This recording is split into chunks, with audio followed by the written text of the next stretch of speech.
자, 앞에서도 언급했던 운동량의 보존 법칙 중에서 충돌할 때 운동량의 보존 법칙의 표현 방법이 다음과 같이 충돌 전의 모든 운동량의 합, 충돌 후의 모든 운동량의 합은 일정하다라고 하는 것이 운동량 보존이다라고 했는데 이것이 어떻게 나왔는지에 대해서 한번 알아보도록 하겠습니다. 충돌 전의 물체들은 자, V1이 V2보다 빨라서 V1이 다가오고 있었다. 충돌할 때는 서로 주고받는 힘의 크기가 같고 방향은 반대였고, 그 다음에 V2'이 빨라져서 도망가고 있더라. 라고 하는 상황입니다. 물론 일반적인 표현입니다. 여기에서 첫 번째 물체의 운동량의 변화량과 두 번째 두 번째 물체의 운동량의 변화량은 각각 충격량으로 표현할 수 있는데 F1, 2라고 하는 것은 1번 물체가 2번 물체로부터 받은 힘이라고 하고 F2,1이라고 하는 건 2번 물체가 1번 물체로부터 받은 힘이라고 표현을 해 봤을 때 두 개의 힘의 크기는 같고 방향이 반대이므로 마이너스라고 쓸 수 있고요. 이때에 바로 위에 있는 식이 어떻게 바뀌겠습니까? 두 개의 우측항이 마이너스의 관계라면 P1과 P2의 델타 값도 마이너스의 관계라고 하는 것을 알 수가 있겠죠. 자, 그러면 여기서 델타 P1은 뭐라고 쓸 수 있는지 앞에 있는 노테이션을 이용해서 풀어서 쓰면 P1 원 물체의 운동량의 변화량인데 운동량은 나중에서 처음을 빼는 거니까 1번이니까 다음과 같이 이렇게 써 볼게요. 1번 물체는 나중 운동량이 M1 1번의 V1의 나중입니다. 그리고 처음 운동량은 M1의 V1입니다. 라고 쓸 수 있고요.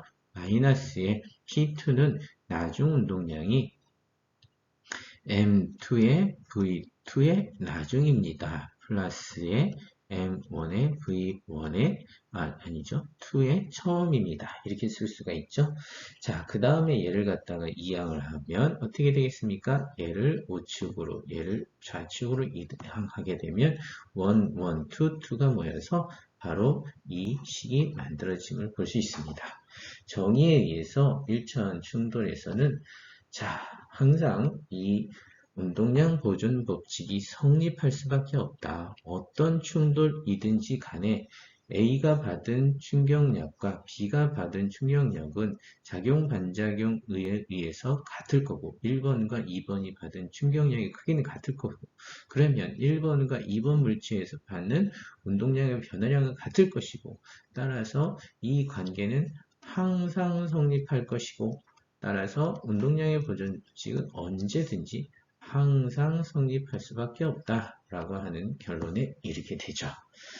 자, 그리고 충돌 해소의 운동량 보존 법칙은 마찬가지로 충돌 전과 충돌 후에 바로 운동량의 합은 항상 같다라고 하는 것인데 여기에서는 이것이 항상 성립하는 것은 아니죠. 언제만 성립하냐? 항상 성립하는 것은 아니지만 얘네들이 탄성적인 충돌일 때는 성립한다. 그런데 비탄성적인 충돌일 때는 운동 에너지가 다른 에너지, 열과 빛과 소리 이런 것의 에너지로 바로 전환이 되기 때문에 얘는 항상 성립하는 것은 아니다. 라고 하는 것입니다. 자, 바로 간단한 예제가 나왔는데요. 얘가 샘과 희미가 그림처럼 얼음판에서 마주보고 있으면서 서로가 밀치고 있습니다. 자, 딱 봤더니 누가 더 질량이 큰 것 같아요? 머리가 큰 바로 희미가 더 셀까요? 아니면 질량만 더 셀까요? 자, 아무튼 희미가 질량이 더 크다고 해봅시다. 그러면 누가 더 밀려 나갈까요? 자, 어떻게 누가 더 얘가 뒤쪽으로 많이 밀릴까요? 힘이 센 애가 많이 밀릴까요? 아니면 질량이 큰 애가 적게 밀릴까요? 네, 둘 다 항상 성립하는 것은 아니고 힘이 아무리 자기가 센다 한들 서로 마주치고 손뼉을 치게 되면 그때의 힘은 주고받는 충격력이 같기 때문에 작용 반작용 힘으로 두 개의 힘은 같기 때문에 두 개가 같은 힘을 받을 것이고 그런데 하나의 질량이 크다면 질량이 작은 애가 더 많이 운동할 것이죠.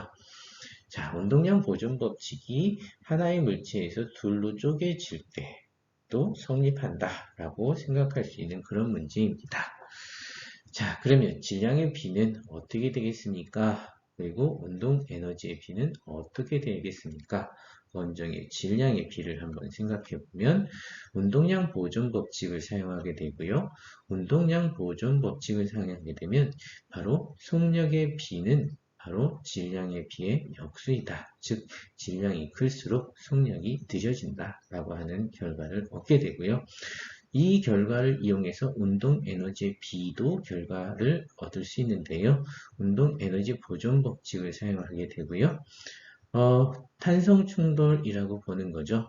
그 다음에 K1과 K2를 각각의 운동 에너지라고 표현을 했고요. 이때에 속력의 B가 질량의 B에 반비례한다고 했으므로 속력의 B에다가 질량의 B를 갖다가 대입을 해 주는 거였습니다. 앞에서 구한 속력의 B를 여기 질량의 B로 바로 변환이 된 거죠. 그래서 얘를 계산해 보면 바로 운동 에너지의 B도 바로 어떻게 됩니까? 네, 질량에 반비례한다 라고 하는 것을 알게 되었습니다. 앞에서 샘과 희미의 예제와 동일한 예제인데요.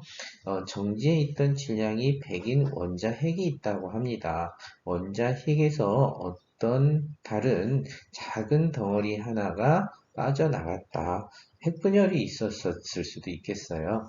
이랬을 때 운동 에너지는 튀어나온 덩어리의 운동 에너지의 몇 배인가? 즉, 운동 에너지의 B를 한번 찾아봐라 라고 하는 거죠. 근데 질량이 어때요? 100이면 96대 4가 되겠죠. 이랬을 때는 어떤 결과가 나오는지 여러분들이 자율과제로 해결해 보시기 바랍니다. 자, 이번에는 또 자율과제 4번인데요. 상대 속력이라고 하는 것이 나왔어요. 속력 V로 운동하던 질량 M인 우주선이 연료를 질량 스몰 m만큼 우주선에 대해 상대 속력 U로 분출하였다. 자, 처음으로 상대 속력 U로 나왔는데 이때 우주선의 최종 속력을 구하랴. 이것은 바로 우주선에서 바라본 어떤 분사되는 작은 연료계의 속력을 바라봤을 때 U라고 하는 거죠. 자, 그러면 여기에서 운동량 보존을 써야 되는 것은 맞는 것 같은데 U는 어떻게 처리할까요? 라는 질문이 있죠. 힌트를 드리면 바로 운동량 보존 법칙은 이렇게 상대 속력으로 보는 것이 아니라 우리가 두 물체의 운동을 전지적인 관찰자 시점으로 아니면 GOD 시점으로 우리가 그 물체들을 다 바라보고 있다라고 하는 절대 속력을 가지고 얘기하는 것이지 이것처럼 상대 속력을 가지고 하는 것이 아닙니다. 절대 속력이다. 즉 어떻게 봐야 되냐? 이 우주선의 속력은 여기에서 정지한 관찰자가 원점에서 봤을 때 얘는 어떻게 운동할까? 처음엔 V라는 속력으로 같이 가고 있었어. 그런데 나중에는 얘가 얼마의 속력으로 이렇게 반대의 속력을 가는데 상대 속력이 U라면 이때 반대로 가는 관찰자, 정지한 관찰자가 바라보는 속력은 그것은 얼마일까? 그걸 먼저 구한 다음에 그죠? 얘 운동량 보존 법칙을 사용하고 이때의 우주선의 최종 속력을 구할 수 있다. 라고 하는 것이죠. 자, 그러면 여러분들에게 다시 한번 미안하지만 맡겨놓고 연습을 한번 해보시고 자, 교과서 예제니까 교과서를 보게 되면 설명이 있긴 있어요. 하지만 여러분들 혼자서 한번 노력을 해보시기 바랍니다. 자, 탄환진자가 나왔네요. 정말 유명한 문제죠. 자, 여기에서 여러분들이 만약에 많이 속는다면 어떤 것을 갖다가 보겠느냐. 역학적 에너지 보존을 이용해서 여기에 높이 h를 구하라 라고 하는 거예요. 먼저 생각해 보면 얘가 처음에 2분의 1 mv 제곱의 탄환의 운동 에너지가 있었어요. 근데 얘가 탁 맞아갖고 한 덩어리가 된 다음에 얘가 올라갔다. 그러면 자, 역학적 에너지 보존이 된다면 2분의 1 mv 제곱이 mgh일까요? 라고 했을 때 당연히 아니라고 하는 것을 꼭 기억을 하자라는 문제죠. 자, 이거는 왜 아닙니까? 탄알이 박히는 것 자체가 바로 충돌인데 이때 탄알이 박히면서 얘가 멈추었기 때문에 무슨 일이죠? 네, 에너지 변환이 따라서 이거는 비탄성 충돌이고 비탄성 충돌에서는 바로 에너지가 보존되지 않는다라고 하는 거죠. 그래서 첫 번째 구간에 탄환이 충돌된 이후에 한 덩어리가 됐을 때의 속력 V라고 하는 것을 우리는 운동량 보존으로 구한 다음에 이것을 역학적 에너지 보존으로 높이 H를 찾게 되는 거죠. 자, 그래서 운동량 보존을 갖다가 처음에 적용하게 되면 자, 먼저 탄환의 속력 MV가 되겠죠. 그 MV를 갖다가 어떤 속력으로 바뀌어요? 네, 전체 질량, 한 덩어리가 된 전체 질량의 라지 V로 바뀌겠죠. 자, 이제 여기에서 무엇을 구한 겁니까? 네, V를 구한 것이기 때문에 역학적 에너지 보존을 사용하겠죠. 이때에 두 개가 한 덩어리가 돼서 V, 앞에서 나타내는 이 V라는 속력을 그대로 가져와서 V의 제곱이 되겠고, 이때는 두 개의 한 덩어리의 라지 M 플러스 스몰 m이 역학적 에너지 보존이 일어난다는 얘기였었어요. 자, 그래서 이때 속력 V를 구할 수가 있는 것이고요. 최종적으로 탄환의 속력을 구하라 라고 했을 때 높이 H만큼 올라가기 때문에 최종적인 속력은 이 V를 갖다가 어디다 대입하면요. 다시 앞으로 돌아가서 운동량 보존식에다 얘를 갖다가 대입을 하게 되면 최종 속력, 최종적으로 탄원의 이 문제의 요지인 탄원의 속력을 구할 수 있는 것이다 라고 하는 것이었습니다. 다시 한번 강조하지만 네, 역학적 에너지가 보존되는지 안 보존되는지에 대해서 꼭 기억을 해 두셔야 되는 문제였습니다. 자, 그 다음에 비탄성 충돌에서의 이번엔 진자의 경우인데 진자는 뭐 똑같습니다. 앞에서 했던 탄환 진자하고 똑같죠. 여기에서는 스몰 m과 라지 m의 두 공이 있는데 이 스몰 m과 라지 m의 두 공이 만난 다음에 완전 비탄성 충돌이 일어났을 때 충돌 직후 합쳐진 물체의 속력은 어떻게 됩니까? 라고 하는 물체예요. 자, 완전 비탄성 충돌이다. 자, 그러면 얘는 충돌하게 되면 먼저 작은 이 물체가 내려왔을 때 속력을 구해야 되겠죠? 작은 이 물체가 이렇게 싹 내려와서 요 붙이기 직전의 속력은 어떤 방법으로요? 네, 역학적 에너지 보존으로 구할 수 있죠. 그래서 V는 루트 2GT가 되고요. 이때의 운동량 보존 법칙을 사용해서 두 개가 한 덩어리가 돼서 가는 속력을 구할 수가 있죠. 이쪽으로 한 덩어리가 되는 속력, 그것은 바로 스몰 mv는 라지 m 플러스 스몰 m의 전체 큰 V로 구할 수가 있죠. 그래서 이때의 충돌 직후의 속력도 마찬가지로 다음과 같이 구할 수가 있습니다. 두 개의 식을 연립하여서요. 여기서 구한 스몰 v를 자, 여기다가 대입을 하고 라지 v를 찾는 것이 바로 문제였던 것입니다. 자, 거의 마지막으로 다가가고 있는데요. 2차원 충돌입니다. 2차원 충돌 시에서도 운동량 보존 법칙이 성립할 거고요. 그 다음에 탄성 충돌이라면 운동 에너지 보존도 성립할 것입니다. 다음과 같은 2차원 충돌계를 한번 살펴보면 얘는 X방향과 Y방향 중에서 원점에 하나의 물체가 정지해 있다고 가정해 놓고 하나의 물체를 때린다고 합시다. 이거는 산란 실험이라고 생각해도 좋겠습니다. 두 입자의 산란 실험이요. 그러면 부딪힌다면 하나는 세타2의 각도를 가지고 가고 있고요. 원래 것은 또 세타1의 각도로 가고 있습니다. 자, 그러면 충돌 전과 충돌 후의 운동량 보존은 어떻게 성립하게, 어떻게 적용하겠습니까? 네. 자, 운동량은 벡터이므로 앞에서 했던 것처럼 이렇게 2차원은 1차원으로 바꿔서 생각해 주는 것이 좋겠다. 라고 하는 똑같은 통상적인 원리가 적용이 됩니다.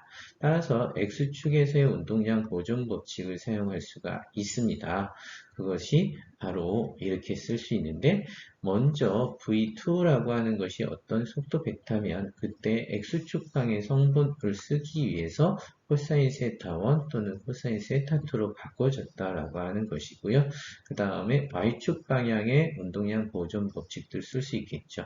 Y축 방향의 성분을 쓰기 위해서는 사인 세타1, 사인 세타2로 바꿔줬을 뿐.